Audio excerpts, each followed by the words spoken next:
안녕하십니까. 평생투자 파트너입니다. 지금 시간은 7시 55분입니다. 10월 30일 월요일장이고요.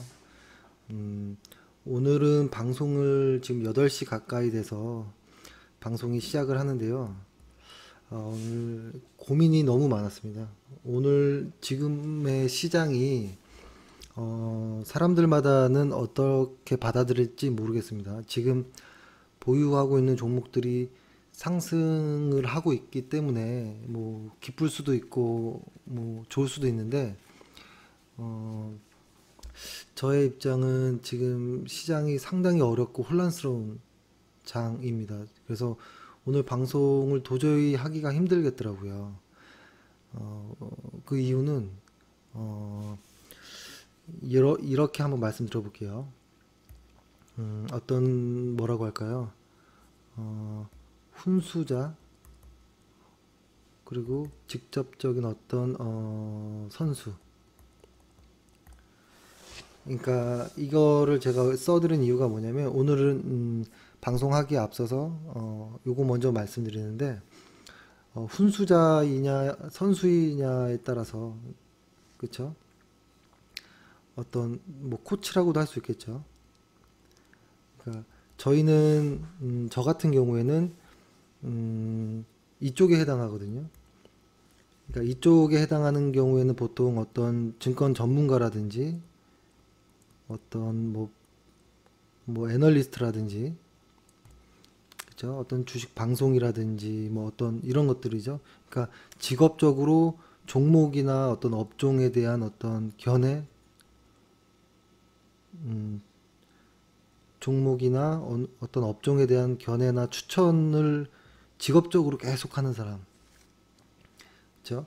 그러다 보니까 매일매일 무언가를 추천해야 하는 경우가 이제 훈수자인 경우가 많고 일반적으로 직접적인 매매를 하지 않기 때문에 심리가 전혀 들어가지 않는 경우가 많습니다. 그러니까 저도 이제 음, 증권회사에서 일했을 때 보면 약간 이상하게 들릴 수도 있겠지만 증권회사 종사자 중에 제가 눈으로 확인한 직접적으로 확인한 한 90% 이상의 사람들은 주식 매매를 하지 않습니다. 좀 충격적이게 들릴 수도 있을 거예요. 보통 고객들이 주식시장 객장에 찾아가서 그 응대를 해주는 어떤 앞에 직원들이라든지 주식을 종목을 추천하는 어떤 사람들이 있잖아요. 그리고 어, 증권 방송에 나오는 사람들, 그죠? 뭐 어떤 아나운서도 있을 수 있고 어떤 주식을 사고 파는 어떤 기자도 될 수 있고 제가 직접적인 확인한 바로는 한 제가 제주에 있는 분들만 그런 거일 수도 모르겠지만 90% 이상이 매매 안 합니다. 특히 증권회사 직원들 거의 매매 직접적으로 하지 않고요. 간혹 단기 매매 정도나 하지 죽을 때까지 평생 주식해야지 이런 사람이 없습니다. 그냥 직업인 거입니다. 직업. 이런 경우가 있고 그래서 이쪽에 해당하는 사람들한테는 매일매일의 종목이 나옵니다. 종목 추천. 근데 저 같은 경우에는 직접 매매를 하는 사람이기 때문에 매매를 하기 때문에 조금 느낌이 달라요. 어, 매일매일 매매를 하는 사람, 그러니까 매매를 직업으로 하는 사람은 호흡이, 호흡이 좀 조절을 해야 되거든요. 그러니까 시장이 강세장일 경우와 약세장일 경우 매수할 때가 있고 약세장일 때는 매수를 안 할 때가 있다라는 거고 이 약세장일 때에 이쪽 부류에 있는 전문 추천인들은 훈수자들은 계속 종목을 추천하는 경우가 많다라는 거고 저는 이쪽에 해당하는 거고 그렇기 때문에 지금의 장세가 너무 어렵다라는 겁니다. 그 이유는 현재 상당히 많은 것들에 의해서 어떤 고점의 징후 같은 것들이 좀 계속 보이거든요. 그리고 살 종목이 없어지고 있습니다. 살 종목이 많지 않아요, 현재. 그렇죠? 이거에 대한 것들을 조금 이야기를 드리려고 합니다. 제가 가끔 어떤 분들이 왜 이렇게 두껍게 글씨를 쓰느냐라고 이야기를 하시는데, 사실 두께를 보통 이렇게 얇게 쓰는 게 저도 글씨가 더 잘 써지거든요. 이렇게 얇게 쓰는 게. 근데 좀 가장 두껍게 쓴 이유는 저희 회원분 중에 연세가 좀 있으신 분들이 많아서 핸드폰으로 보다 보니 두껍게 쓰지 않으면 잘 보이지 않습니다. 그래서 좀 이런 부분은 양해 좀 부탁드리겠습니다. 그래서 좀 보기 안 좋아도 두껍게 진하게 쓰겠습니다. 그러니까 지금 상당히 어려운 시장이라는 거를 어떻게 이야기를 드릴 거냐면, 일단 나스닥에 관련한 어제 급등에 대한 것을 어떻게 받아들여야 되느냐. 나스닥의 일부 종목들이 급등을 했잖아요. 그죠? 이걸 실제로 한번 보여드리고, 그 다음에 지금 한국 증시가 여러 번의 분산이 나온 직후에 한번 급등이 나왔거든요.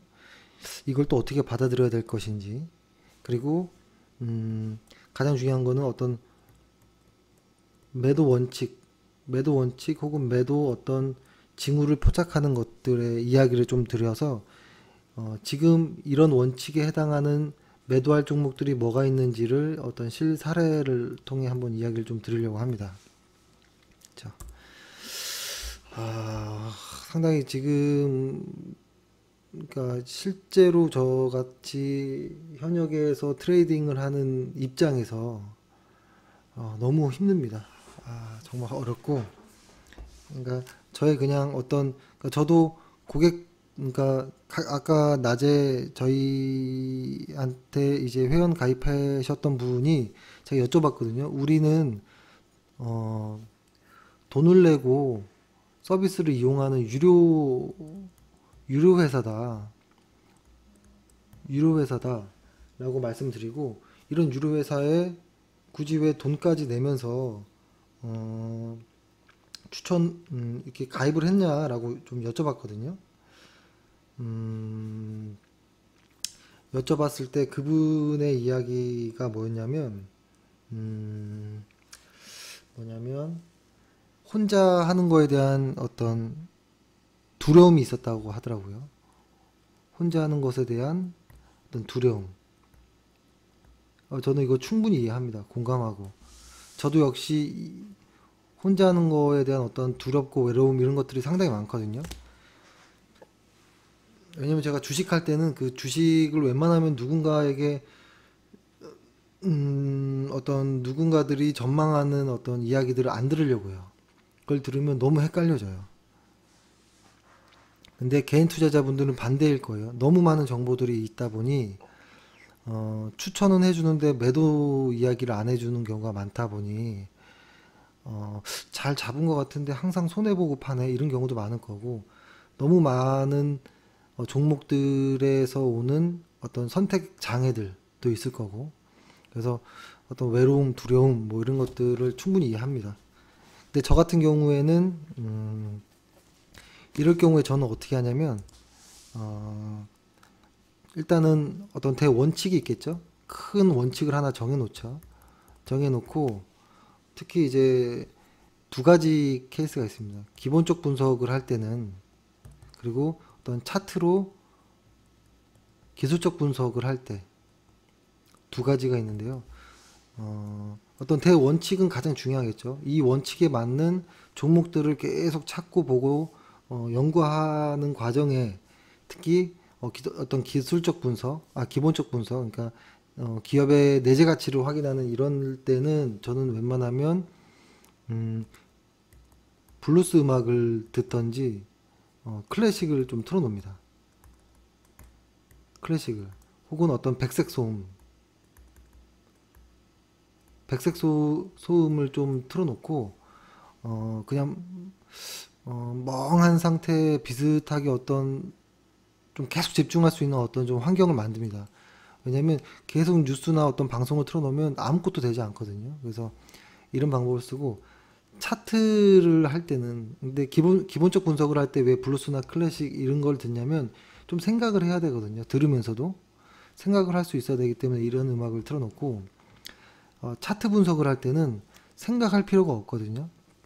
어떤 원칙에 맞는지 안 맞는지만 아주 객관적으로 확인하면 되는 것들이기 때문에, 저는 요럴 때는 어떤 뉴스 한 두세 개 정도를 틀고 백색 소음을 만들어 버린다든지, 혹은 예능 프로그램을 좀 틀어놓습니다. 틀어놓고 화면은 보지 않고 소리만 계속 틀어놓고, 근데 예능도 이제 예전에 봤던 예전 예능들을 계속 틀어놓습니다. 그렇게 해서 귀는 예능 쪽을 보게 해놓고 소리를 듣게 해놓고, 눈으로는 차트를 계속 기계적으로 넘겨가면서 계속 봅니다. 그래서 이런 방식을 쓰기 때문에 아마 이런 것이 혹시 대원칙만 존재한다면 도움이 될 거라고 생각을 하고, 오늘 그런 대원칙 중에서 어떤 매도하는 어떤 고점의 대표적인 징후들에 대해서 좀 이야기를 해보고, 이런 원칙, 고점의 징후들, 대원칙들을 한번 설명을 드린 이후에 이것을 가지고 어떤 나스닥이라든지 지금 국내의 IT 쪽, 그쵸? IT 쪽의 어떤 대장주들을 2차전지 쪽 종목들을 한번 하겠습니다. 확인해보고 좀 이런 식으로 좀 넘어가면 좋을 것 같아요. 일단 오늘 시장 먼저 잠깐 아주 간략하게 말씀드리면, 오늘 거래소 같은 경우에는 일단 기간 누계로 한번 볼게요. 기간 한 6개월 가량의 기간으로 봤을 때 거래소의 모습은 어땠냐면, 외국인들이 한 5월 전부터 쭉 샀다가 빨간선입니다. 샀다가 한번 훅 내리고 지금 다시 쭉 올라오는 이런 과정이거든요. 이 과정에서의 이 파란색 기간과의 정확한 손바뀜 혹은 반대 방향으로 많이 가고 있거든요. 근데 요게 지금 요 정도의 어떤 그 누계로 봤을 때 양들을 뚫고 넘어가 준다면 대세 상승이 나올 가능성이 높지만, 이 정도 양 가격대를 외인들이 더 사주지 않으면 아마 박스권이 형성된다든지 어떤 이런 것들이 나올 겁니다. 약세가 펼쳐진다든지. 그래서 오늘 거래소와 어떤 코스닥 둘 다 외국인들이 보면은, 거래소 빨간색, 코스닥도 빨간색 보면 외국인들이 들어왔는데도 시장은 약세를 보이죠. 그러니까 장 초반에 한번 급등하고 쭉 흘러내리는, 그렇죠. 상당히 기분 나쁜 이런 것들이, 사실은 외국인들이 들어왔는데 왜 이래요? 라고 물어볼 수 있거든요. 근데 이거는 이제 선물을 보면 알 수 있는데, 선물에서 엄청난 양의 매도가 나왔거든요. 그러니까 선물에서 매도를 하려다 보니 현물 시장에서 해지용으로 매수를 한 것이 아닌가라고 보여지고, 콜에서도 보면 역시 팔아버렸죠. 풋도 반대로 갔고 방향은, 그쵸? 그러니까 이 모습은 선물이 현물을 흔들어 버리는 장세, 흔히 웹더독이라고 하는 이런 모습과 좀 비슷하고, 그래도 선물이 이렇게 강하게 하락하는 거는, 강하게 선물에서 외국인들이 매도해 버리는 거는 상당히 안 좋은 모습입니다. 그래서 조금 많이 신경 쓰이는 정도로 이해하시면 될 것 같습니다. 그렇게 하고 제가 오늘 매도의 어떤 징후들, 매도에 대한 이야기를 좀 드려볼게요. 매도. 사실 저번에 그러니까 매도하는 방식은 너무 많은 방식들이 있어요. 근데 저번에 말씀드렸던 거는 최대한 50일 이동평균선 혹은 10일 이동평균선 정도라도 기준을 잡자라고 하는 아주 최소한의 것을 말씀드린 거예요. 최소한의 것. 이걸로만 매도를 해도 좋아요. 왜냐면 웬만한 개인 투자자분들은 매도 기준 자체가 없거든요. 그래서 아주 눈에 익으라고 이걸 말씀드리는 거고, 매도하는 기준에는 여러 가지 방법 중에 이런 방법들도 있고 아니면 오늘 말씀드리는 방법들도 있다라는 겁니다. 그래서 오늘 말씀드리는 기존에 말씀드렸던 말고 다른 매도 방식을 좀 말씀드릴게요. 매도 혹은 이익 실현 같은 말일 듯 하면서 좀 다른 뉘앙스가 있죠. 그래서 일단은 이 매도 이익 실현의 중요성이 상당히 중요할 겁니다. 그 이익 실현을 제때 못해서 손실이 나는 경우가 더 많거든요. 좋은 종목을 매수했더라도.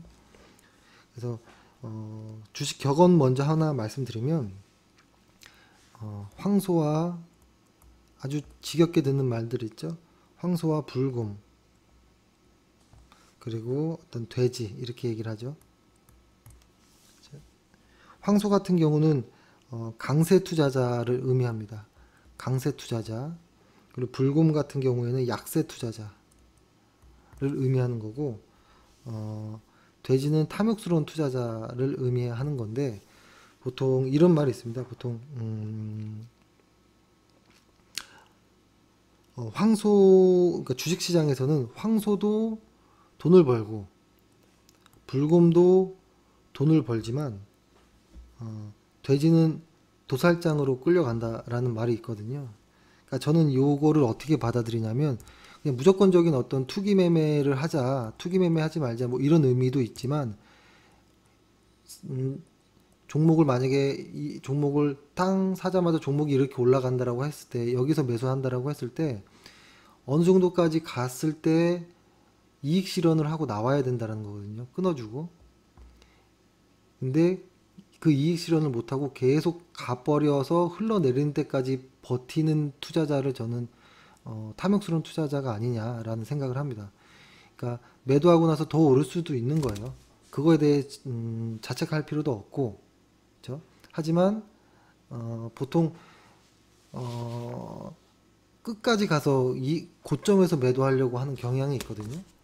그러니까 보통 저는 이 부분에서도 매도를 하지만 이 반대편인 요 정도 부분에서도 매도를 합니다. 거의 가격대는 비슷할 수 있거든요. 하지만 고점에서는 매도를 할 자신도 없고 할 수도 없고 할지도 모릅니다. 그래서 요거를 왜 말씀드리냐면 제가 지금부터 말씀드리는 어좀 고점의 징후들 이것을 이용한 어떤 매도 이익 실현의 방법들을 설명을 할 건데요. 이건 저의 방식이라기보다는 저의 어떤 의견도 좀 들어가겠지만 어떤 유명한 과거의 레전드들에게 힌트를 받은 게 많아요. 그러니까 아주 과거로 돌아가자면 혼마무네 이사에 매도하는 방식, 그리고 호소다 고이치에 매도하는 방법, 제시 리버모에 매도하는 방법, 그죠?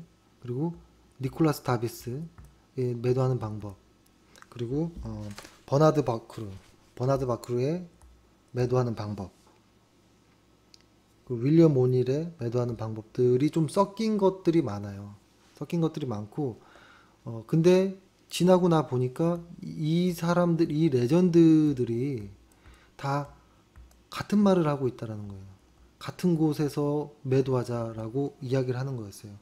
그래서 주식책을 많이 읽어보신 분들은 아실 거예요. 버나드 바쿠르 같은 말은 버나드 바쿠르는 이런 얘기를 했죠. 바쿠르는 약간 좀 의미 있는 말입니다. 나는 언제나 주가가 상승세를 타고 있을 때 팔았다. 그것이 내가 재산을 모을 수 있었던 하나의 이유이다.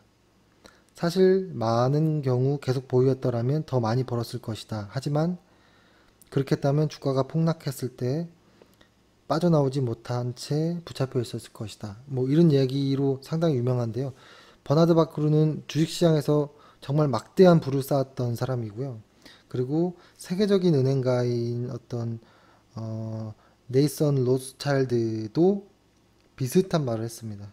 그러니까 너는 어떻게 해서 그렇게 주식을 잘하느냐라고 물어봤을 때 나는 절대 바닥에서 사지 않고 늘 너무 일찍 팔았다라고 합니다. 그러니까 이런 모습이겠죠. 주식이 이렇게 올라가다가 이렇게 올라갔을 때 요 정도에서 사고 요 정도에서 팔았다. 혹은 요 정도에서 팔았다라는 겁니다. 그리고 존 F 케너디 존 F 케네디 대통령의 아버지 조 케네디, 그렇죠? 이 사람도 아주 유명한 투기자로 불렸거든요. 잘 알려지진 않았겠지만, 근데 이 조 케네디도 이런 말을 했습니다. 바보 같은 사람들만 마지막 1달러까지 챙기려 한다. 내 목표는 주가가 상승할 때, 즉 상승세가 꺾이고 하락세로 반전하기 전에 주식을 팔고 빠져나오는 것이다. 라는 이야기를 했고, 그다음에 저도 상당히 그 좋아하는 제럴드 로브라는 사람, 그쵸? 그러니까 주식시장의 마술사로 불렸던 제럴드 로브. 제럴드 로브. 그러니까 제가 말씀드린 사람들에 대한 책들은 시중에 꽤 많고, 몇 명은 아마 그 한국엔 아직 안 나온 책들이 좀 있을 겁니다. 제럴드 로브 같은 경우에는 일단 주가가 정상적인 추정치나 과열 수준까지 올라가면 주가가 상승할 때마다 보유 물량을 서서히 줄여 나가야 한다. 뭐 이런 이야기를 좀 했거든요. 그러니까 이 사람들 모두 매도 이익 실현을 하는 것에 대한 어떤 비슷한 견해를 가지고 있었지만 비슷한 견해를 가지고 있고 다른 시대 때 트레이딩을 했던 사람이지만 같은 곳에서 매도하는 어떤 모습들을 봤다라는 겁니다. 그래서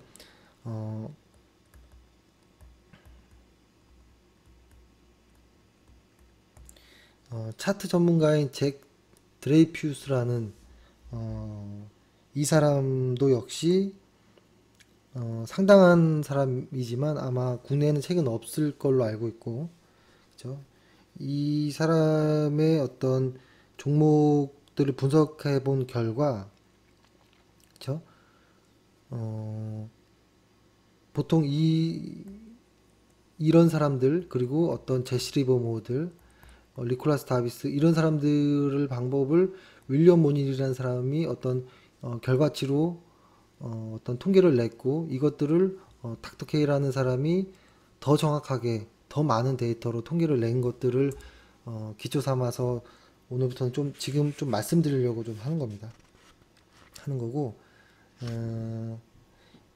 그러니까 보통 이런 것들에 대해서 한번 제가 말씀드려볼게요. 벌써 20분이 지나갔는데요. 좀 빠르게 지나가겠습니다.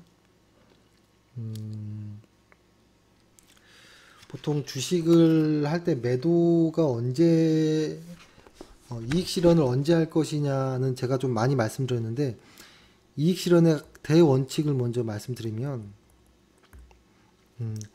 종목을 사서 20에서 25% 정도 상승하면 통상적으로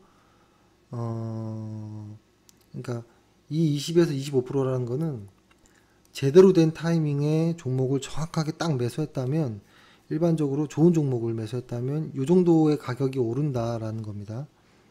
그 이후에 일부는 상승을 다시 갈 수도 있고 일부는 하락세로 반전하는 경우가 있거든요. 이 두 가지 중에 1번일지 2번일지 모른다라는 의미가 있고, 그죠? 그래서 보통 대원칙은 웬만한 종목은 20에서 25% 정도 되면 그냥 이익 실현하라입니다. 그리고 물량을 한 번에 다, 그러니까 분할 매수로 아예 마음을 먹지 않는 이상 어떤 종목을 딱 매수하고 났을 때 5% 정도 이상의 어떤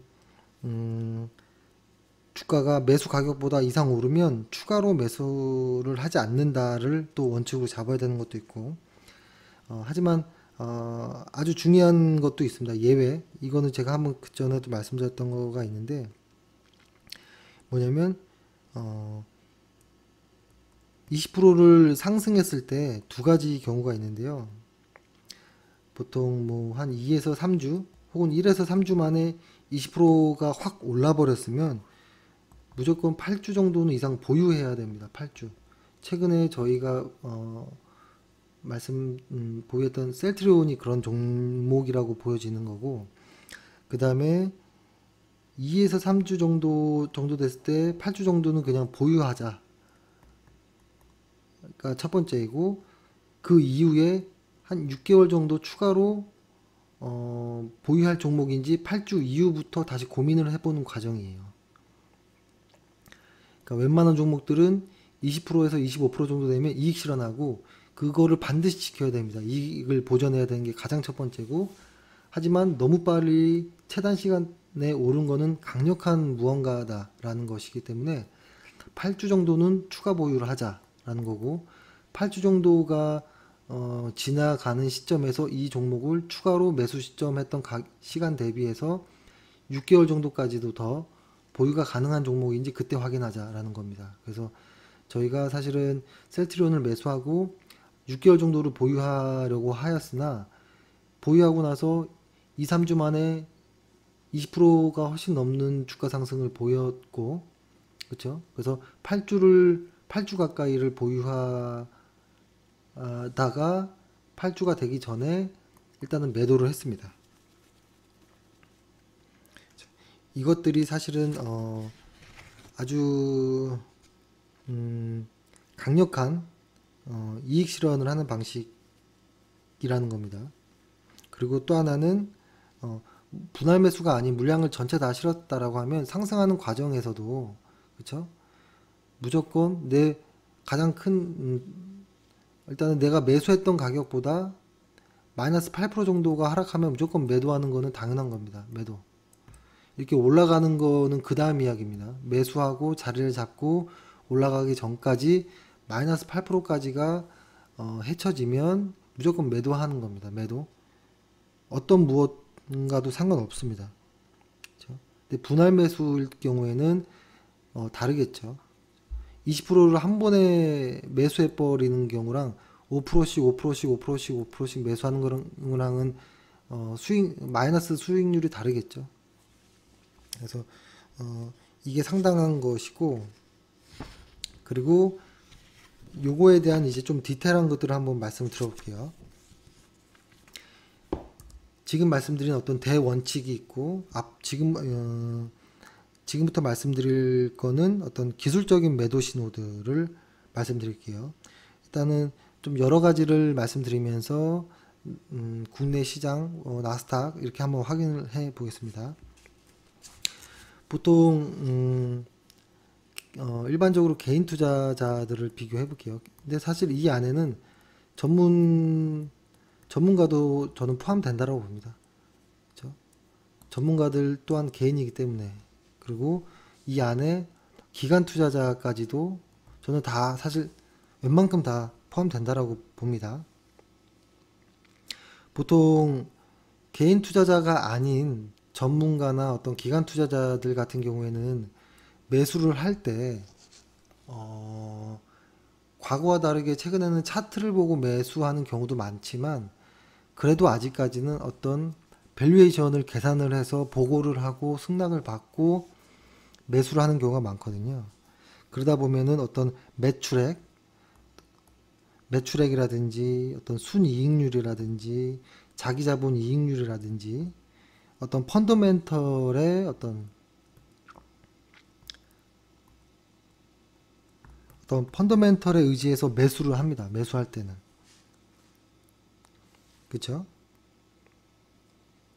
그리고 그 다음에 보통 순이익의 증가율이,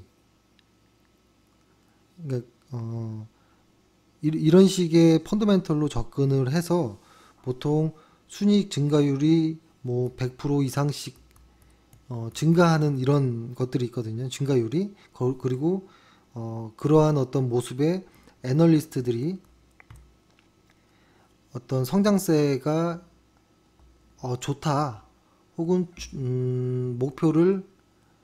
목표가를 상향 조정하는 이런 시기 때에 보통 주가가 천정을 칠 때가 많습니다. 천정을 칠 때가 좀 이상하죠. 그렇죠? 이유는 정확히 모르겠으나 보통 그렇습니다. 잘 나가고 있고 실적이 좋다고 애널리스트들이 보고서에서 그렇게 말을 하는데 고점인 경우가 많다라는 거예요. 뭐 이거는 일부러 그러는 건지 모르고 그러는 건지 어쩔 수 없는 그 보고서를 발행하는 어떤 시스템의 문제인지는 모르겠으나 정말 그런 경우가 너무 많습니다. 그래서 애널리스트들의 보고서는 정말 조심해서 봐야 되는 것들이 많습니다. 근데 그것들을 어떤 가리지 않고 무작위적으로 방송하는 증권 방송은 상당히 위험합니다. 그렇기 때문에 그래서 보통 매도를 할 때는 어떤 이런 전문가 혹은 뭐 애널들 어떤 증권 방송들 뉴스들 이런 쪽에 의한 의견으로 매도를 하는 것이 아니고 그쵸? 어떤 이런 의견에 대한 의견을 통해서 매도를 하는 것이 아니라 매도의 기준은 주가 그리고 거래량만 보고 매도를 하는 겁니다. 주가 거래량이 핵심인 겁니다. 그렇죠? 이게 좀 이해가 안 갈 수도 있습니다. 하지만 매수는 기본적 분석을 통해서 들어간다라고 하죠. 그리고 매도 역시도 뭐 기본적 분석에 의한 매도 시점이 있긴 합니다. 기본적 분석에 의한 매도 시점은 단지 한 가지예요. 한 가지. 2분기 연속 순이익률이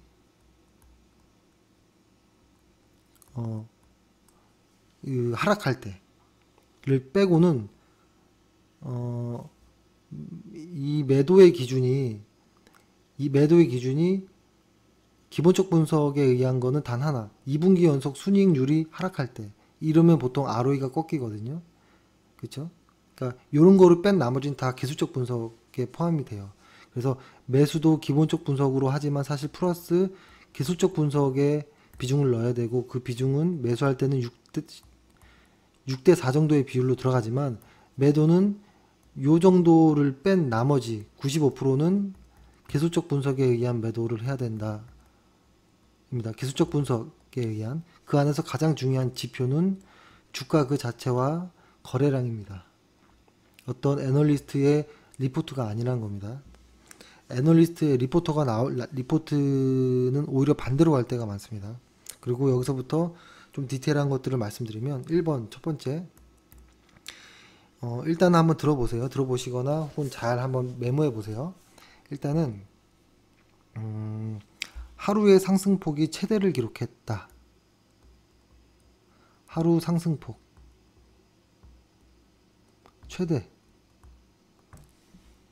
최대를 기록했을 때라는 거예요. 그러니까 어떠한 주식들이 적절한 타이밍에 저점을 통과해서 몇 개월 동안 아주 멋진 상승을 딱 보여왔는데 본격적인 상승 그렇게 지난 이후에 가장 큰 폭으로 오르는 경우들이 한 번 있어요. 그러니까 주가들이 이렇게 쫙 가다가 한번 갑자기 쭉쭉쭉 올라가는 경우가 있거든요. 요럴 때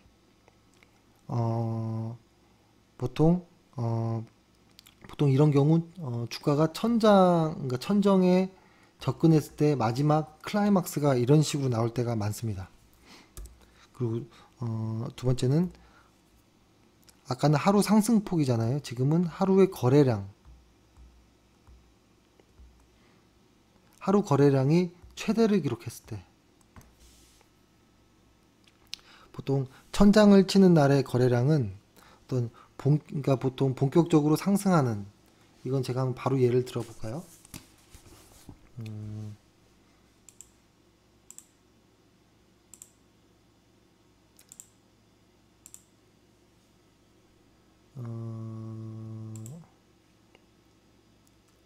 주간 차트로만 보겠습니다. 주간 차트.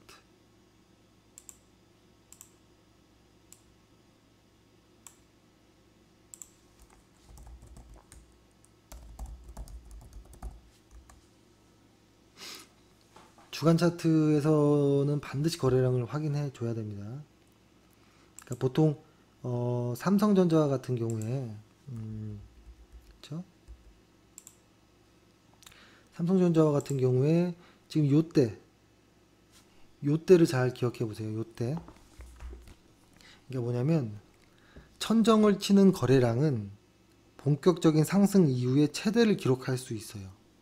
이 말은 삼성전자가 고점의 징후가 나오려면 본격적으로 상승하기 시작한 요 정도의 거래량 정도는 나와야 된다라는 겁니다. 이 정도의 거래량은. 이 정도의 거래량. 그쵸? 이 정도의 거래량이 앞으로 삼성전자에서 주간 차트상 한번 나온다면 이거는 고점이 다가온 것이 아닌가라고 한번 의심해 볼 필요가 있습니다. 그쵸? 제가 필요 없는 건 다 지우고 볼게요.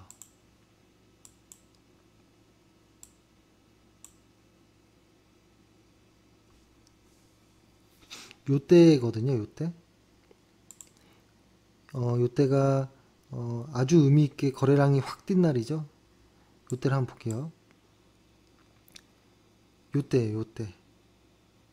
그쵸?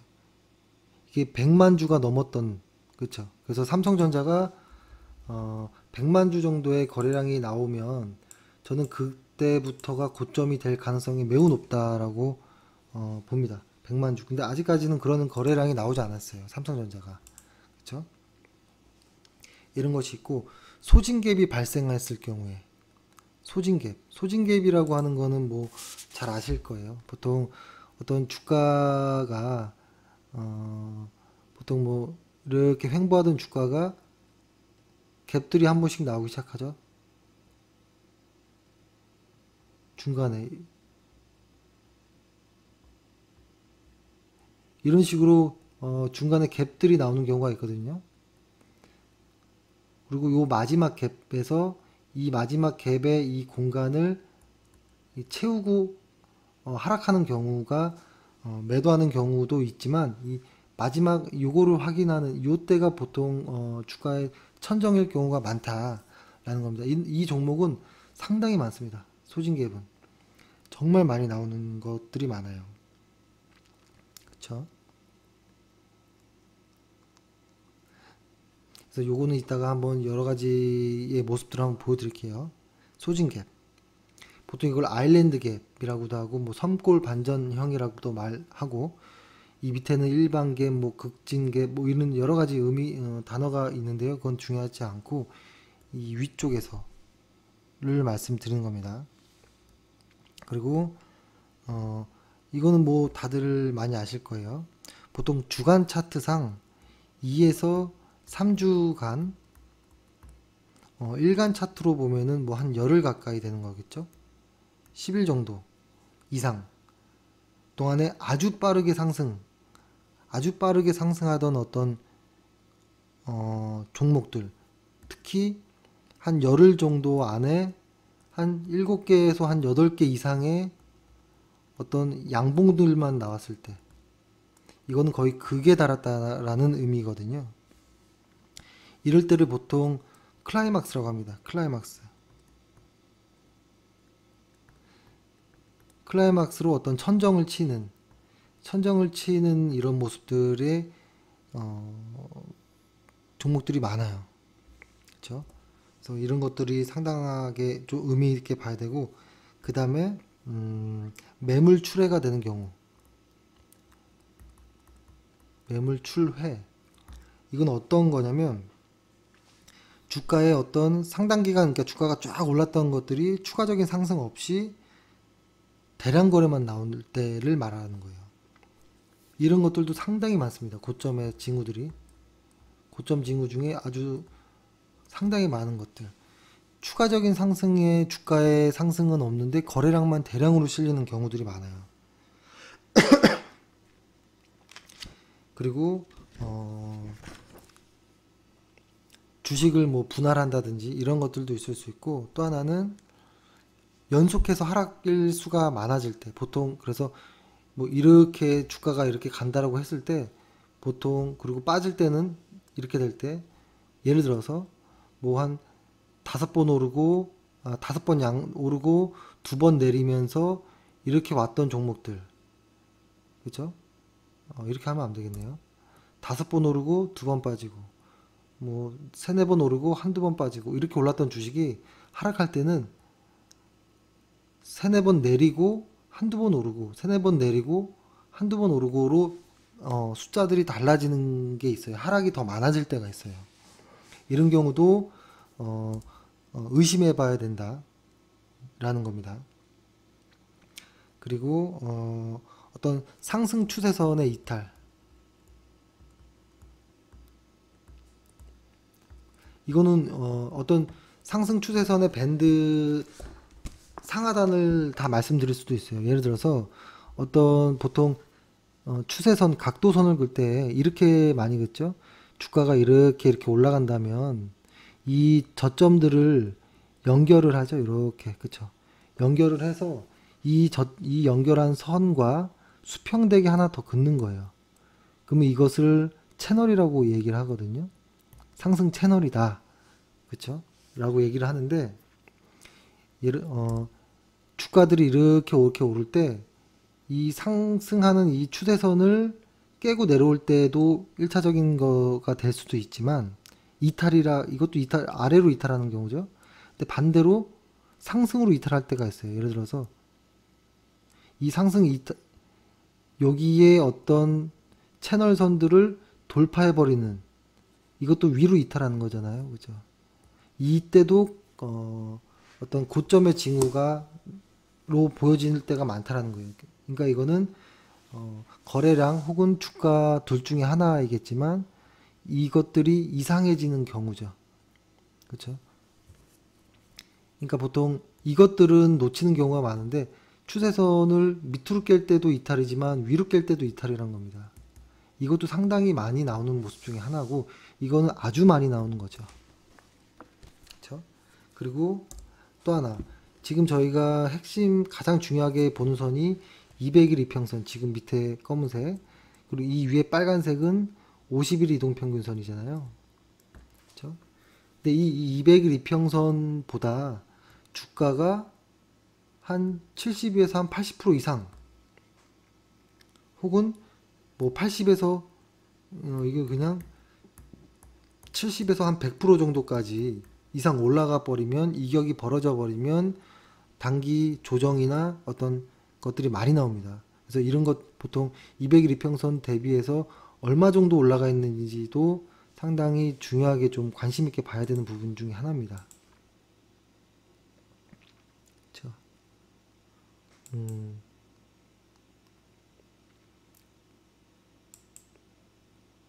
그렇죠? 이런 것들 정도로 좀 보시면 좋을 것 같아요. 보시면 좋을 것 같고, 그 다음에 이런 것들이 나왔을 때 어떻게 해야 되느냐, 이걸 다시 말씀드려야 되겠는데, 그래서 조금 더 디테일한 것들도 한번 말씀드려보면, 어떤 신고가 종목들, 신고가, 근데 작은 거래량, 적은 거래량을 동반한 신고가는 이거는 어떤 뭐라고 할까요? 예를 들어서 어떤 종목이 밑에서부터 쭉 가다가 신고가를 내긴 하는데 밑에 있는 거래량들이 계속 줄어요. 이건 뭘 의미할까요? 이거는 이 종목을 이 바닥에서부터 혹은 여기까지 올렸던, 혹은 지금 누군가가 강하게 매수하고 싶어 하는 사람들, 어떤 흔히 말해서 뭐 큰손, 혹은 뭐 어떤 뭐 기관, 혹은 외인, 뭐 이런 것들을 얘기하겠죠. 큰손이라고 하면 이 사람들이 어떤 이 주가의 매력을 못 느낀다라는 겁니다. 더 이상. 그래서 약하게 신고가는 올라가지만 거래량이 줄 때도 좀 조심해야 되는 어떤 타이밍이다 라는 거고, 그 종가가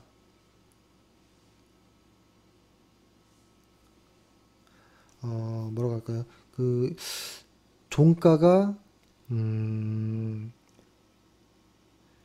예를 들어서 쭉 밑으로 한번 떨어지는 이런 캔들들 있잖아요. 이렇게 되는 것들. 예를 들어서 주가가 빵 뛰고 올라가다가 쭉 빠지는 것들. 그렇게 따지면 보통 이런 모습이 되게, 이건 바차트고, 캔들 차트 보면 쭉 꼬리가 달리고 작은 어떤 이런 것들 있잖아요. 그죠? 시작을 여기서 해서 주가가 쭉 올라가는데 쭉 빠지고 요 정도에서 끝나는 것들. 시작과 종가. 이런 캔들들도 역시 좀 조심해야 된다라는 거고, 어떤 좋은 매수 타이밍들 한 번, 두 번, 세 번, 혹은 네 번 이런 매수 타이밍들은 사실 설명드리기가 좀 어려운데 이런 좋은 매수 타이밍이 한 지금 삼성전자 같은 경우에는 여기는 좋은 매수 타이밍이라고 보긴 좀 어렵습니다. 어렵고 이 정도의 매수 타이밍 한 세 번에서 네 번 정도의 강력한 매수 타이밍 이후에 어떤 이렇게 모양을 만들었을 경우에 그렇죠? 이렇게 좋은 매수 타이밍에 그렇죠? 이런 매수 타이밍에서 한 세네 번 이상의 매수 타이밍을 지난 이후에 비슷하지만 좀 못생긴 정도의 모양을 만든 이런 그 이후에 나오는 매수 타이밍일 때는 매수를 하지 않습니다. 보통 조심해야 되는 타이밍이거든요. 이때가. 보통 이런 경우에는 어떻게 되냐면 이 정도까지 와버리는 주식은 이 주식에 대해서 누구나 알고 있는 종목이에요. 그래서 막바지 단계로 가고 보통 이렇게 좀 타이트하게 툭 치고 올라가는 이런 모습들이 없어요. 아주 느슨하게 올라가는 이런 모습들이 많아요. 그렇죠? 이런 경우는 길게 못 가는 경우가 많다. 이것들은 어떤 통계에 의한 것들입니다. 과거 100년 정도의 주가 패턴들의 거래량과 주가를 연구해 보니 이런 것들이 많았더라라는 겁니다. 그렇죠?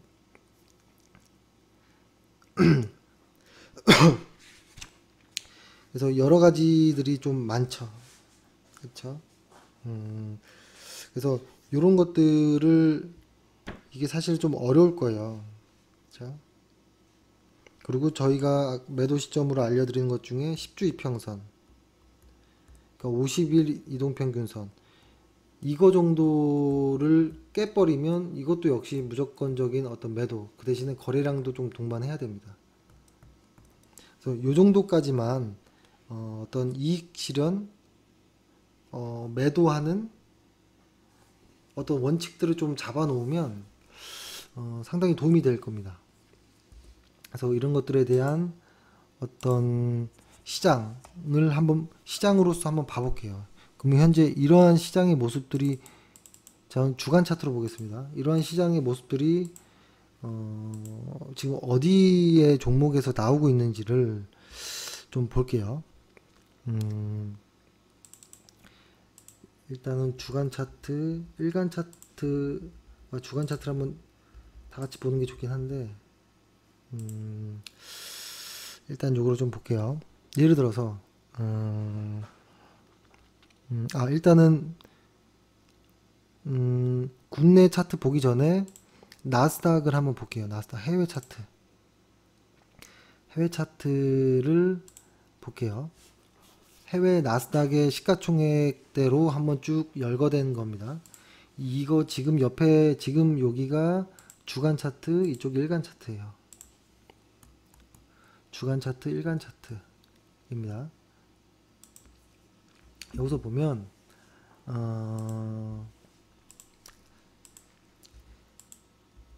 일단 애플을 먼저 한번 볼게요. 애플을 먼저 보면 잠시만요. 차트가 좀 버벅됐네요. 이 정도로 보면 주가가 바닥에서 본격적으로 상승하는 어떤 이럴 때가 이 정도의 거래량을 밑에 깔려 있거든요. 그러니까 이런 종목도 이 정도의 거래량이 나오면 한번 조심해야 된다라는 생각이 들고 애플 같은 경우에는 사실 좀 짧긴 하지만 여기서부터 올라와야 되는 거거든요. 근데 여기 조정을 받았고 그래서 여기서부터 새로 끊어서 보는 건데 보통 뭐냐면 이렇게 아주 깔끔하게 좋은 모습으로 반등하는 어떤 패턴들이 한 두 번 정도 나오긴 했고 그 다음에 신기한 거는 제가 일간 차트로 한번 좀 보여드리면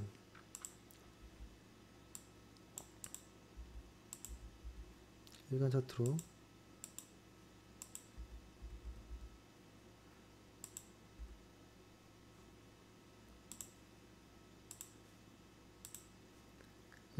한번 보여드릴게요. 일단 한번 봐보시죠. 그냥 갑자기 한 3.5% 정도가 올랐죠. 쫙 눌려있던 주식이, 마이크로소프트는 갭으로 땅 뛰면서 한 6% 정도 상승했죠. 아마존, 이 종목은 갭으로 확 뛰었다가 13%까지 급등해 버렸죠. 상당히 많은 거래량을 실었습니다. 그렇죠. 구글 같은 경우에 또 갭으로 시작했고 위에서 종가가 아래에서 형성되는 모습들. 인텔 갭으로 빵 뛰었고, 그렇죠. 갭으로 빵 뛰었고 상당히 많은 거래량들이 나왔어요. 근데 아까 보면 애플 같은 경우에는 이런 것들이 좀 있긴 했죠. 여기도 한번 갭으로 6%까지 뛰고 거래량이 상당히 나왔거든요. 그래서 아마 애플 같은 경우에는 이 정도의 거래량이 한 번 더 실리면 제 생각에는 거의 마지막 고점이 나오는 것이 아닌가라고 보여지고, 마이크로소프트 같은 경우에는 보세요. 이날 2016년 10월 20일경쯤에 대량 거래량만큼의 지금 거래량이 한 번 더 나왔거든요. 갭으로 뛰면서 아주 특이한 모습입니다. 대량 거래량을 실으면서 상당히 많은 갭 이후에 어떤 윗꼬리가 달리면서 종가를 하회해버리는 종가가 돼버리거든요. 그러니까 시가를 하회하는, 그렇기 때문에 이렇게 음봉이 나왔겠죠. 그래서 지금부터는 이런 종목들의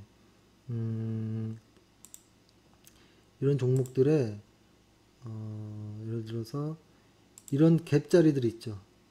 붕 떠 있는 모습들, 이런 정도가 아마 깨면 아일랜드 섬, 그러니까 소멸 갭의 모습으로 돼버리는 거고, 추세는 꺾이는 가능성이 높습니다. 그래서 지금 마이크로소프트 같은 경우에 아주 상당히 애매한 모습이다.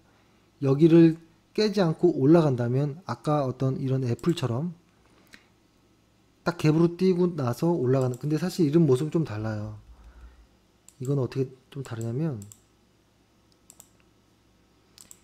이 모습은 이 바닥을 잘 형성한 이후에 이 매물대를 한 번에 깨버리는 모습이기 때문에 이거는 좀 다르거든요. 이렇게 상승하는 종목들은 더 간다라는 의미이고, 꽤 고점까지 올라왔을 때의 이 모습과 어떤 마이크로소프트의 어떤 잠시만요.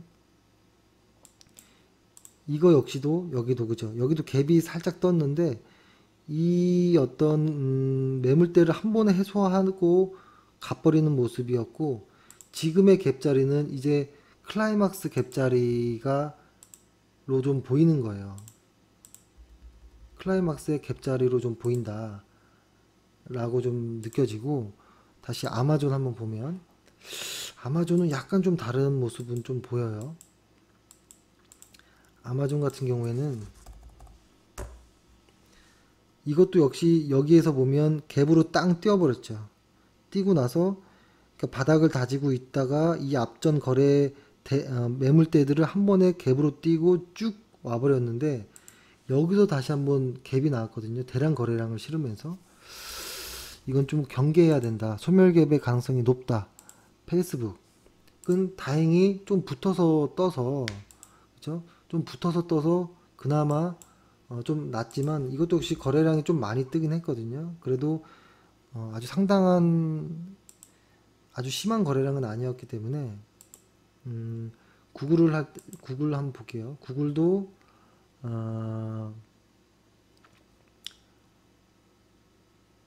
약간 애매한 모양이에요. 구글은 약간 조금 이 구글도 약간 좀 위험한 정도의 갭인데, 이것도 역시 일단은 이 갭을 이렇게 붕 떠 있는 요 공간을 이 주가가 하락하는지 전환되는지를 봐야 돼요. 그렇죠. 그래서 아주 넷플릭스도 한번 볼까요? 넷플릭스는 좀 상관이 없네요. 그죠? 모습에서 요런 모습들, 그걸 통해서 한번 나스닥을 한번 볼까요? 해외 지수 나스닥을 한번 보면, 나스닥도 거래량은 좀 실리긴 했고 상당히 여기서 사실은 4번 정도의 분산이 이루어진 상태를 한 번에 깨버렸거든요. 근데 보통 그 분산이라고 하는 것이 4번에서 6번 정도의 이후부터는 상당히 조심해야 되는 구간인데 4번을 분산이 나왔고, 그죠? 지금 여기까지 분산이 나올지 안 나올지 모르는 상태에서 탁 뚫어버렸거든요. 근데 이 뚫었다라는 거, 하지만 4번의 분산이 나왔다라는 것도 신경 써야 돼요. 그러니까 한 번에 이 분산된 거를 뚫었지만 아직 이거에 대한 4번의 분산에 대한 어떤 매물 소화 과정들이 완전히 없어진 해소된 건 아니다 라고 봐야 되는 겁니다. 그렇죠? 그래서 지금 조금 나스닥에서의 어떤 기술주들의 나스닥의 어떤 기술주들의 갭 상승, 대량 거래량, 아까 매도의 어떤 매도의 징후들, 고점의 징후들의 하루 거래량 혹은 하루 주가 상승률이 최대일 때 조심하자라는 이야기를 했죠. 그래서 좀 이런 느낌의 것이 아닌가라는 모습도 좀 느껴집니다. 그러면 이제 국내 주식은 어떨까 한번 보겠습니다. 국내 주식에서 사실 최근에 이렇게 나스닥에서, 그러니까 오늘 이런 어떤 리포트가 나왔거든요. 어떤 나스닥의 신고가의 의미에 대해서. 거기에 이제 애플이 가장 공을 세웠다. 특히 이제 애플 X, 그렇죠? 선수요, 사전 판매죠. 사전 판매가 완전히 완판돼 버렸다. 뭐 일본에서는 뭐 5분 만에 뭐 이런 식으로, 그렇죠? 그렇기 때문에 상당히 아주 좋을 것이다. 그래서 나스닥의 신고가 이런 것들, 애플의 신고가 이런 것들이 국내의 어떤 LG노텍이라든지 뭐 삼성전기, 어떤 삼성전자가 어떤 수혜주가 될 것이다. 아주 의미 있다라고 이야기를 하는 리포트가 있었거든요. 근데 저는 조금 아직 시기상조의 느낌을 좀 봐요. 아이고. 갑자기 제 애플 핸드폰이 쉬리가 말도 안 걸었는데 갑자기 나왔습니다. 깜짝 놀랐습니다. 그리고 근데 그렇기 때문에 한번 제가 국내 주식을 한번 볼게요. 진짜로 삼성전기나 LG노텍, 삼성전자가 수혜주가 되어 어제 오늘의 최근의 상승이 설명이 되는지. 삼성전기 볼게요. 아이고.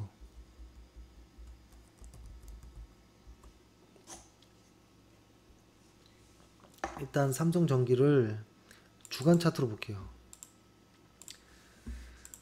주간 차트로 보면 저는 사실은 삼성전기 주간 차트 상 봤을 때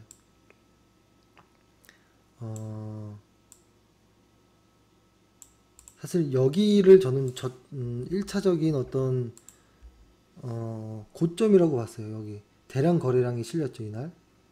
그렇죠? 대량 거래량이 실리면서 종가가 봐보시면 종가가 여기 시초가 근처까지 내려와 버리는 모습.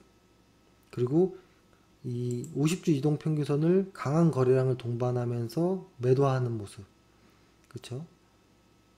저는 여기를 이제 최후의 고점이라고 보고 그 이후에는 삼성전기를 추천하진 않았거든요. 그러니까 이게 왜 그러냐면 어떤 트레이드, 그러니까 훈수하는 사람의 입장에서는 좋은 종목입니다. 이 회사의 펀더멘털은 내년에도 훌륭합니다. 왜냐하면 삼성전기는 내년까지도 ROE가 2배로 성장하거든요. 그렇죠?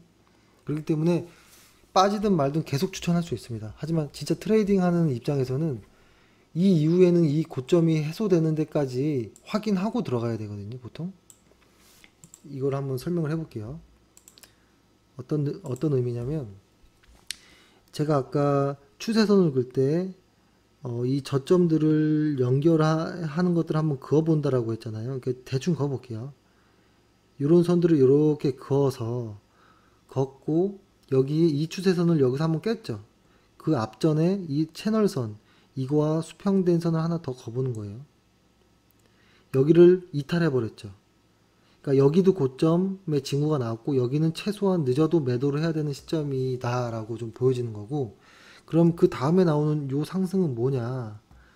보통 이렇게 한번 그러니까 삼성전기는 저희가 이때부터 매수했던 거잖아요. 보통 이 바닥권에서 정확하게 매수 타이밍 한 번, 두 번, 세 번 정도, 그리고 마지막 네 번째에 쭉 올라가는 이 고점 신호들, 이탈을 깨고, 그죠?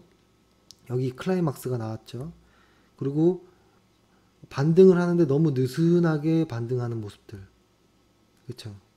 이런 것들이 사실 고점 징후의 대표적인 모습이고, 여기서 만약에 헤드앤숄더가 이렇게 나온다면 주가가 이 고점을 돌파하지 못하고 빠진 다음에 헤드앤숄더로서 빠질 가능성이 높아요. 그래서 진짜 트레이더들은 어떻게 매매를 하냐면, 이런 신고가 자리를, 그죠? 이 주가가 이렇게 올라온 것들의 신고가 자리를 만약에 진짜 갈 주식이라면 내년에 2018년도에 ROE가 좋기 때문에 이게 만약에 진짜 간다면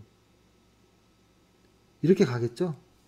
그쵸? 그럴 때 이 자리나 이 자리에서 매수를 하면 돼요. 그러니까 이 매물대를 완전히 벗어난 이후에 박스권 위에서 매수를 하면 돼요.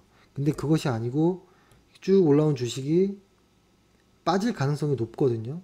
높다라기보다는 빠질 가능성도 있기 때문에 이 전고점을 뚫고 가는지를 봐야 돼요. 그렇죠? 그 이후에 높이 주더라도 이 이후에 사는 것이 안전하다라는 겁니다. 그리고 이때 하락할 때 아주 매물들이 엄청나게 쏟아졌거든요. 그래서 저는 삼성전기 같은 경우에도 당분간 앞으로 상승한다 하더라도 이 고점 신고가인 11만 4,500원 정도를 뚫고 그 높은 자리에서 매수하면 매수를 하는 게 더 안전하지 않을까라는 말씀을 드리고, 이 종목을 일간 차트로 한번 볼게요. 일간 차트로 보면 요 자리가 되는 거예요. 요 자리. 요 자리에서 최대의 상승폭들이 나와요. 하루 최대의 상승폭이 요날 나오는 거예요. 9% 정도까지.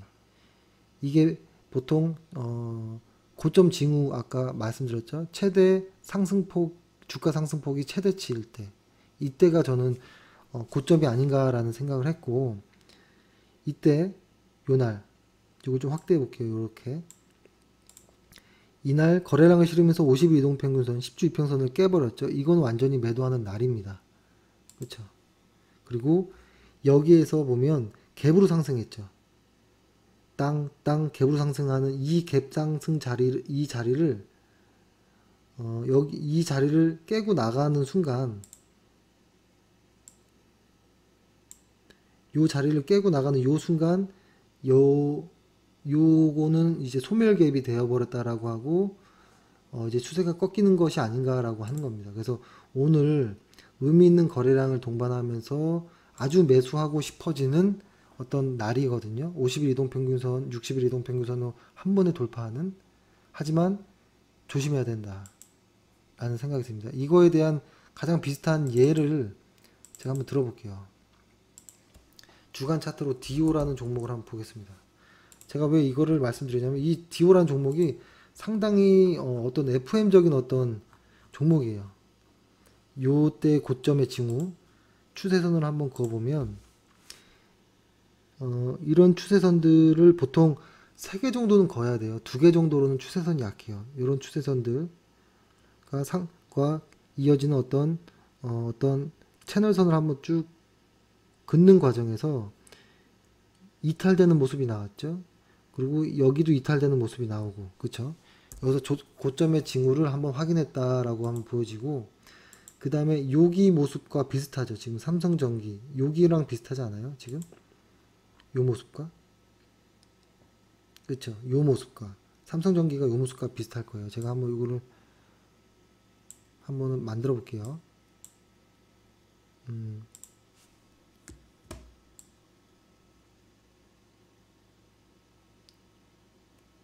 이거는 틀릴 가능성도 높아요. 하지만 보는 겁니다. 꾸준하게.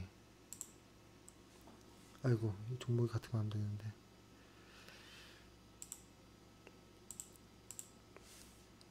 제가 디오 요 모습, 이거를 제가 일간 차트로 일단 디오를 먼저 볼게요.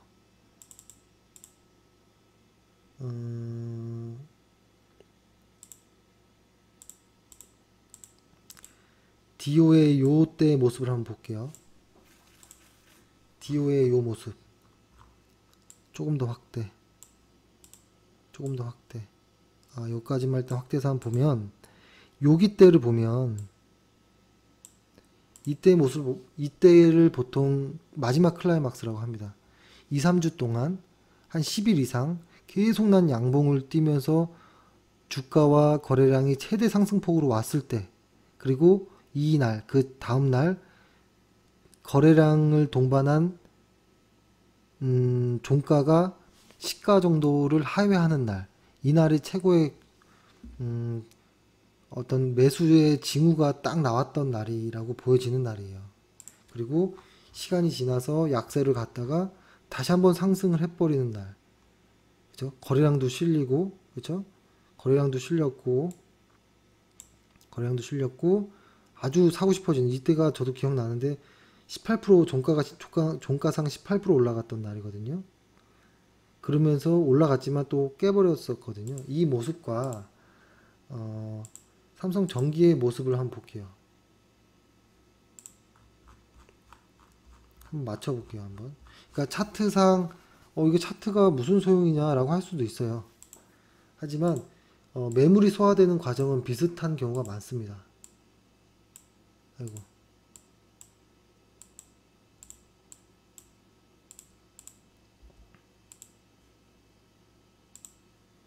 이 모습.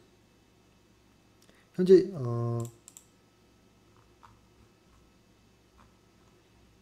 어느 모습과 좀 비슷하냐면,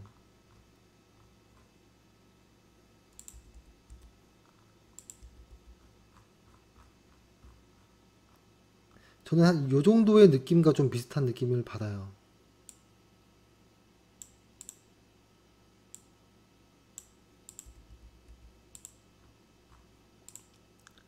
요때 이런 상황들, 그쵸? 이런 상황들, 혹은 요런 상황일 수도 있고, 지금의 삼성전기가. 그래서 저는 그때도 저는 말씀드렸지만, 디오는 이 자리를 넘지 못하는 이상 6,400원을 넘지 않는 이상 사지 않는다라고 얘기를 했거든요. 그쵸? 근데 이 안에 수많은 급등이 있었거든요. 보통 주가는 이런 급등을 통해서 이제 마무리가 되어지거든요. 이거를 디오의 주간 차트를 한번 볼게요. 이 모습, 이 정도의 모습과 한번 비슷한지 한번 볼게요. 삼성전기의 이 모습 어느 정도 조금 일체감이 있는지 한번 보세요. 혹시 요런 모습이 나오는 건 아닌가 라는 생각도 사실 많이 했습니다. 요런 모습, 이렇게 빠지는 모습이 나오지 않을까, 앞으로 삼성전기가. 그래서 상당히 좋은 회사인 건 알지만 손이 안 나갑니다. 그러니까 좋은 회사라고 추천을 할 수 있겠어요. 만약에 누가 저에게 좋은 회사 소개 추천해 주세요 라면 좋은 회사는 삼성전기 아주 훌륭하죠. 하지만 하고서 말은 못 하겠죠. 그리고 속으로는 얘기하겠죠. 좋은 회사지만 속으로 트레이딩은 안 할 것 같아, 이렇게 얘기할 것 같아요. 그렇죠? 그러면 이거와 비슷하게 LG 이노텍을 한번 볼게요.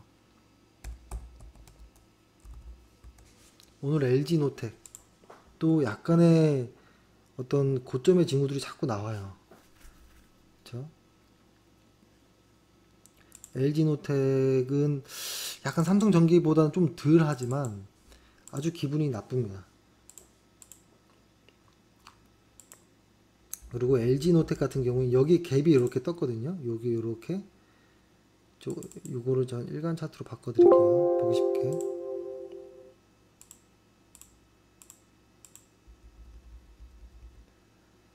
이것을 만약에 여기 신고가를 내고 만약에 LG노텍을 매수를 할 것 같으면 저는 이렇게 할 것 같아요. LG노텍도 역시나 엄청난 거래량이 한번 여기 동반이 됐거든요.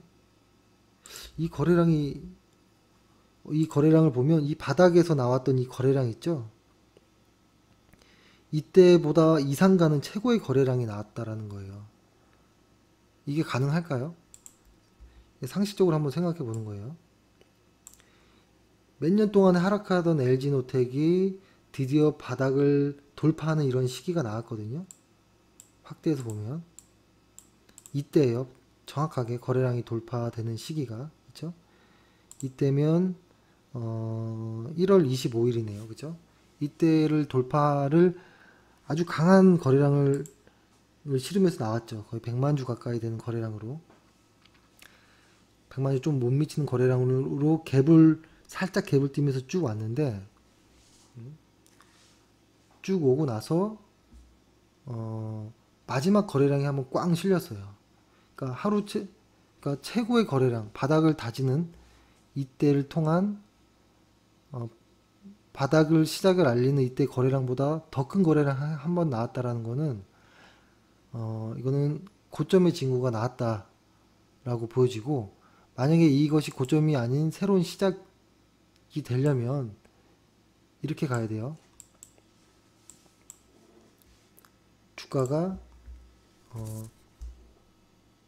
이 고점을 뚫고 이렇게 갈 때 여기서 사면 됩니다.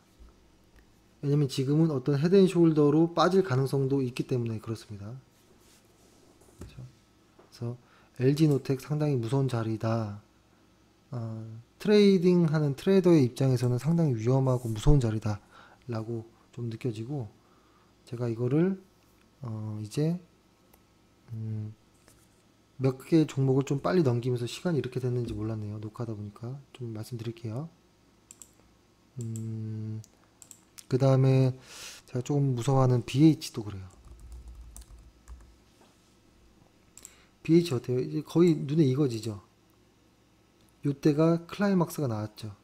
그리고 요때가 최대 거래량과 최고의 주가 상승률을 보였던 이때 이유가, 그리고 고점이었고, 고점의 징후들 이후에 어떤 거래량들이 하락하면서 빠지는 것들, 그리고 여기에 반등이 나왔지만 그때 저는 여기서 매수하지 말자라고 말씀드리고 빠지고 계속 횡보하는 모습들. 그래서 만약에 이 주식을 매수하고 싶으면 이 BH도 역시 이 고점을 뚫고 올라가서 안착하는 걸 보고 사도 늦지 않다 라고 생각합니다. 그리고 몇 개의 종목을 더 말씀드리면 뭐라고 할까요? 일진 머티리얼즈,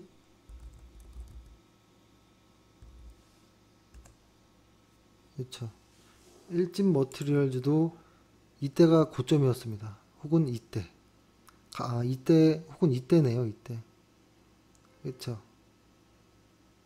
최대 거래량과 주가 상승률이 나오고, 그 다음날 이때는 어떤가요? 최대 거래량이 나왔는데 주가가 변화가 없어요. 더 빠졌죠.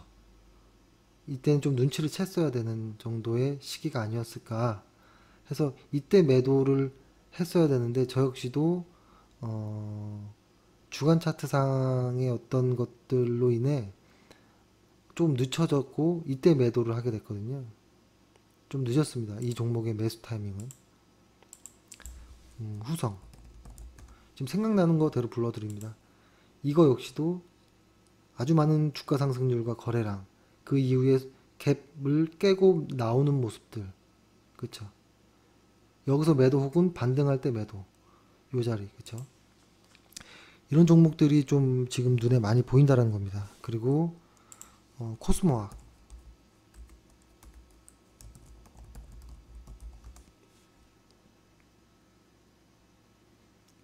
이때가 갭으로 뛰면서 올라가고 이 갭을 깨버리는 자리들, 여기가 매도 자리입니다.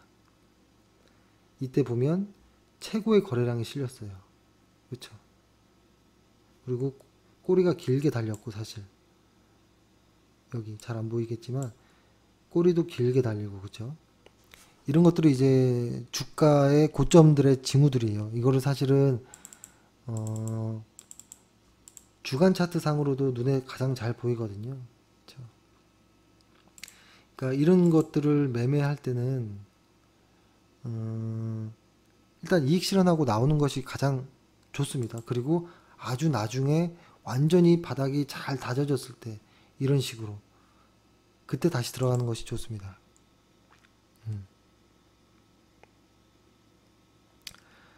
그래서 사실 더 많은 종목들이 많은데 일단은 최근에 하지만 삼성전자 한번 볼게요. 삼성전자 주간 차트를 보면 아직 그러한 이 정도의 100만 주 정도의 아직 거래량과 어떤 마지막 클라이막스가 아직은 좀 덜 나왔어요. 삼성전자는 일간 차트. 근데 여기서 좀 기분 나쁜 모습들이 좀 나오고 있거든요. 일간 차트로 보면 여기에서 이런 모습들. 그래서 지금도 사실 삼성전자는 좀 깨름직하지만 확실한 고점 징후는 아직은 아니다. SK하이닉스. 이거. SK하이닉스는 저는 여기를 고점으로 봤습니다. 사실. 아주 한 2에서 3주가량을 계속 양봉을 뽑아주면서 가다가 대량 거래량을 실으면서 쭉 손바뀜이 나버리고 마지막 갭으로 상승하고 이 갭을 다시 깨버리는, 저는 여기서 일단은 이익 실현의 모습을 봤고, 그쵸? 그쵸? 그래서 지금 반등하는 이런 모습에서 추가 매수를 할 것이냐, 사실은 상당히 조금 사고 싶어지는 모습의 자리 같아 보이기도 하지만 이 앞전에 매물대가 너무 많습니다. 그렇죠? 그래서 이런 정도의 시장 주도주들이 어떤 시장 주도주들의 고점 징후들이 나온다. 그래서 상당히 좀 겁이 납니다. 저 역시 겁이 나고, 그래서 다행히도 저희의 포트에는 지금 전기전자 IT는 없잖아요. 그죠? 천만 다행이라고 생각이 들기도 하고, 그리고 지금 저희가 가지고 있는 종목들에 대한 어떤 이익 실현은 언제 하느냐라는 질문을 많이 하시거든요. 이제 요거의 관점으로 한번 보는 거예요. 호텔신라. 아이고, 오늘 좀 기분 나쁜 모습이 나왔죠. 어때요? 이 바닥 거래량, 이 바닥에서, 아이고,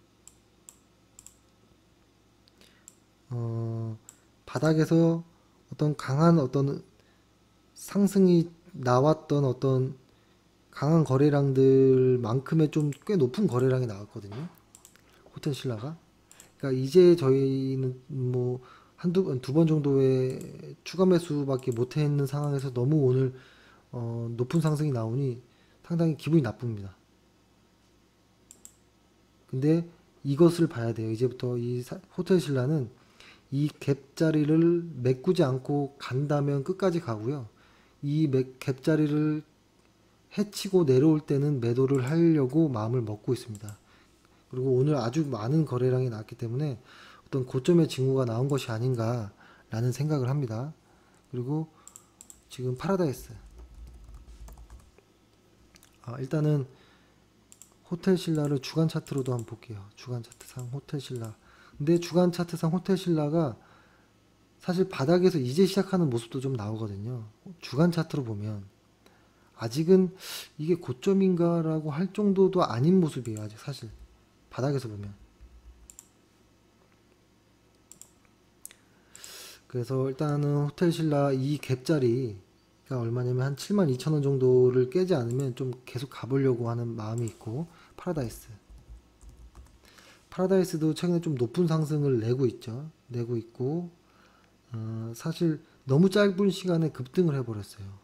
사실 좀 오래 보유하고 싶었는데 일단은 이 종목에서 이 바닥에서 저희가 매수를 하였지만 일단 지금의 꽤 많은 상승률, 대충 뭐 보면 한 30% 40% 정도 되는 상승률을 지키는 것도 중요하다는 거예요. 그렇죠? 지키는 것도 중요하다. 그리고 지금의 이 바닥 상승률, 여기서 이런 거래량이 한 번 더 나오면 파라다이스는 아마 고점이 될 가능성이 매우 높아요. 근데 일간 차트를 보면 꽤 긴 시간 거의 쉬지 않고 달려간 모습에서, 그리고 요날 아주 많은 거래량이 또 한번 나왔거든요. 요날. 그래서 요 날을 기준으로 해가지고 이 정도까지는 깨지는 거를 19,500원 이하로 19,000원 한 2, 300원, 4, 500원 정도 요 사이대를 는 반드시 이익 보전을 할 겁니다. 이제 요거를 올릴게요. 요 정도의 어떤 이 정도까지는 이익을 보전해야 된다는 겁니다. 그 이후에 50%, 60% 올라가는 것도 맞아요. 맞을 수 있지만 일단 지금의 이익 실현도 중요하거든요. 그래서 물량을 줄이든지 100% 이익 실현하든지 일단 추세를 좀 봐야 될 것 같고, 오늘 좀 꼬리들이 달리면서 좀 기분 나쁜 모습이 나오긴 합니다. 그래서 단기적으로 급등했기 때문에 단기적으로 조정은 나올 수밖에 없다라는 거고, 그렇죠? 그리고 나머지 종목들은 아직 저희가 보유하고 있는 종목들은 아직은 뭐 고점의 징후라고 딱히 애매한 것들을 아직 말하기 좀 그렇고, 그렇죠? 그래서 이 정도로 이야기 좀 들으면 좋을 것 같아요. 제가 오늘 너무 두서없이 달려왔습니다. 제가 두서없이 달려온 이유가 뭐냐면, 이거 두서없이 달려온 이유는 이게 뭐냐면, 자꾸 말도 버벅대고 시간이 길어지고, 그죠? 그러니까 고점의 징후라는 것이 사실은 지나야만이 더 명확합니다. 지나야만이 보이는 것이 많아요. 그렇기 때문에, 그리고 설명하기가 조금 정확히 무슨 어떤 수치가 있는 것이 아니기 때문에 좀 명확하지 않은 것들도 있고, 그래서 어떤 감에 의한 것들이 더 많기도 하고, 그렇죠?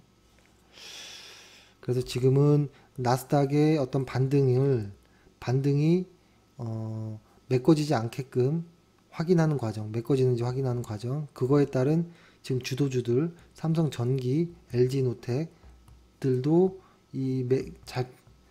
메꿔지지 않는지를 잘 봐야 되는 거, 그리고 보유하고 있는 호텔신라나 파라다이스 역시 고점의 징후가 지금 설명드린 것처럼 고점의 징후들이 나오는지 확인하는 것들까지 해서 좀 천천히 좀 보시면 좋을 것 같고, 시장은 너무 어렵습니다. 지금 너무 어렵고, 이런 지금 예를 들어서 기술주들이 만약에 하락을 하고, 예를 들어서 만약에 어떤 제약바이오, 셀트리온이나 한미약품이나 뭐 이런 삼성바이오로직스들이 상승을 못하고 다시 하락하면, 이거는 12월 말까지 어떤 잡주들의 장이 됩니다.